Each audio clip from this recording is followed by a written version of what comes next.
Okay, wobanga obadde weebuuza kiki ddala ekyawula omubaka wa National Unity Platform ku mubaka wa NRM, olwaleero njagala nkikutuuseeko. Oluvannyuma lw'akabenje Dekabusa akaatutte abaana abasukka mu 20 ab'essomero, Ministry ya Education ekulemberwa Jesse Muyingo yavaayo neeyisa ekiragiro nti esuspendinze school tours z'amasomero. Ekintu bannayuganda abasinga kye baava ne ba embracing era ne bakyagala. Wabula omubaka wa National Unity Platform akiikirira abantu b'e Mukono Municipality, Honorable Betty Nambooze Bakireke, avuddeyo n'awakanya. Njagala owulirize vidiyo eno. Betty Nambooze Bakireke avuddeyo n'awakanya ekirowoozo oba ekiragiro kya Ministry ya Education okusazaamu trip. Wabula wabadde akiwakanya awadde n'endowooza ye na kiki kyalowooza Ministry ya Education kyeyina okukola. This is what they call government in waiting. Abamu kuffe twava ne tugamba nti banning school tours is not the solution. Naddala kweno new curriculum gye twaleese, you cannot wake up one day and ban school tours.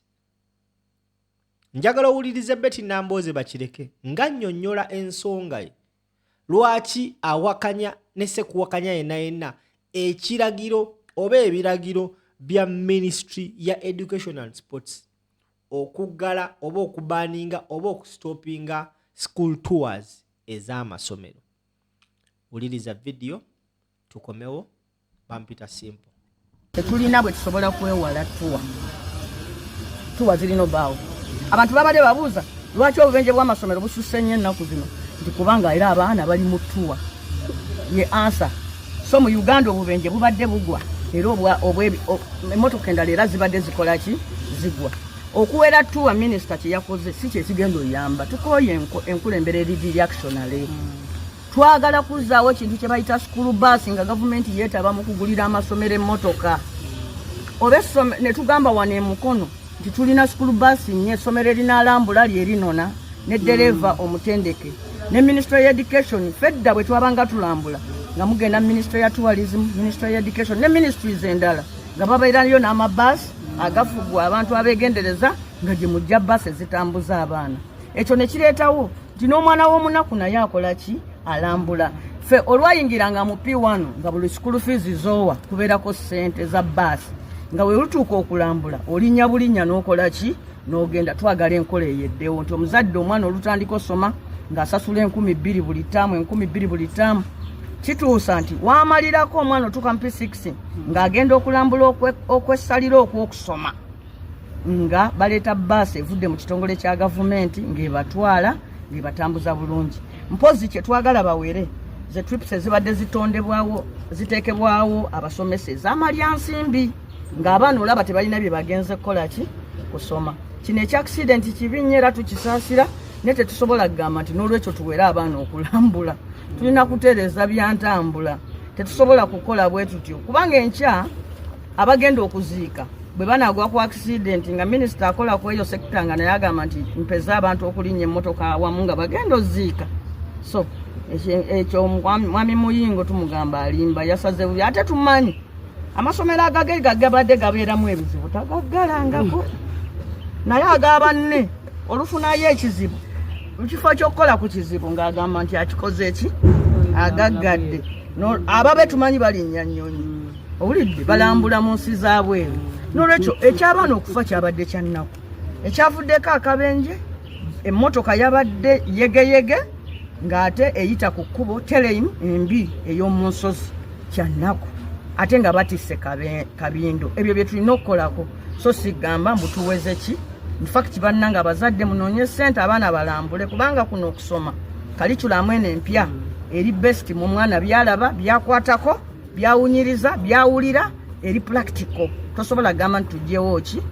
Okulambula. N'olwekyo era minisita enkya tugenda bimugamba tugenze mu parliament alekeraawo enkulembera eyo ate eyekiyita mu lujja eya fire brigade bwe kizibu olujja ng'okiwera waliwo katikkiro omu bamwogera nke Buganda yasanga abantu bazina sikuiza amazina n'agalaba gabuweemu n'agamba mpeze dansi kati agenda ofuluma ne bamugamba nti owereddemu n'amazina amaganda so mwami Muyingo yaweze baana kusoma sabaana balina okugenda okusoma tuteekewo weteesi tukwasa amateeka g'enguudo ebidduka ebirungi tuddeyo ne ku nkola ya school bus ne gavumenti okuba n'emmotoka ezaayo amasomero ze gapangisa ne gatwala abaana nga bavugibwa abantu abateeketeeka obulungi. Honorable Betty Nambooze Bakireke omubaka omukyala akiikirira abantu ba Mukono municipality yabadde awendowooza ye kansuubire nti gwe Munnayuganda ndaba oyina ky'ofunyeemu mu bigambo byagambye nti Jesse Muyingo eyavuddeyo n'ayisa ekiragiro ekyo naye ayina essomero ebizibu we byatuuka ku ssomero lye ekizibu ekyalimu omwana okufiira mu dormitory essomero lye teryaggalwa wano eggaba omusajja amanyikibbwa ng'Okero yalumba essomero lya kindergarten n'asanjaga abaana abasoba mu 4 ne bafa kapuuti baaziikibwa. Jesse Muyingo lwatuuka ku ssiini essomero eryo yaliggala naggala n'amasomero agakwatagana n'esso because essomero eryo nannyini waalyo yalina daycare alina primary ne secondary gonna yagaggala gonna yagaggala. Now wekyatuuse ku njego eyagudde mu ssomero eryo accident essomero yagambe tuliggale okumala ebbanga. Nambooze yeebuuza woba oggadde essomero ekizibu okijjeewo n'agamba nti tuzzeewo enkola enkadde ey'ebbaasi za gavumenti. Amazima go gali nti bbaasi ku byayogeddwa n'ebyazuuliddwa bbaasi yabadde nfu. Now weyavaayo n'agamba nti tuwaze amasomero aziggadde abazadde abasinga baajubileetinga. Of course waliwo amasomero agakozesa advantage eyo okukamula ssente mu bazadde which is not good.